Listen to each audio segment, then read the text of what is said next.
Hello bachcho, let us read the given question. So the given question says that an ideal gas is taken from an initial state I to the final state F in such a way that the ratio of the pressure to the absolute temperature remains constant.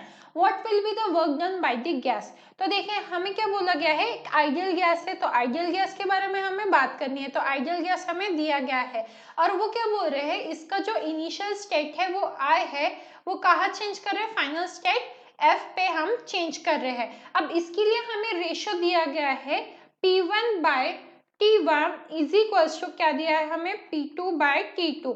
तो ये चीज हमें given है, मतलब ये condition हमें given है।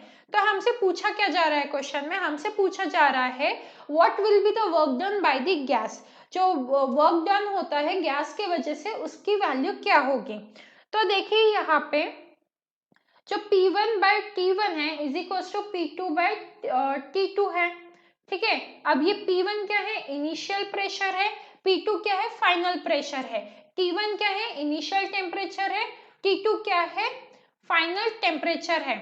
तो अगर ये सब क्या है, दो एक दूसरे के इक्वल है, P1 by T1 is equal to P2 by T2 है। देखिए हमारी इक्वेशन क्या होती है आइडियल गैस के लिए, PV is equal to nRT, जिसमें से nR तो कांस्टेंट होता है। अब हमें क्या दिया है, अगर हम P बाय T की बात करें इज इक्वल टू V, तो क्योंकि P1 by T1 is equal to P2 by T2 दिया है, P1 by T1 is equal to P2 by T2 दिया है, तो हम बोल सकते हैं V1 is equal to V2 है। And if V1 is equal to V2 है तो change in volume that is V2 minus V1 क्या आ जाएगा, जीरो आ जाएगा, right. So change in volume is equal to zero. Now हमसे question में बोला गया what is the work done by the gas, तो वर्क डन का फॉर्मूला क्या होता है, delta W is equal to pressure into change in volume. But क्योंकि ये टर्म तो जीरो आ गई है, तो डेल्टा डब्ल्यू मतलब वर्क डन क्या आ गया, जीरो आ गया।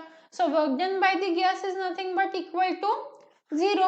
So this is the final answer of this question. So I hope you understood it well. All the best.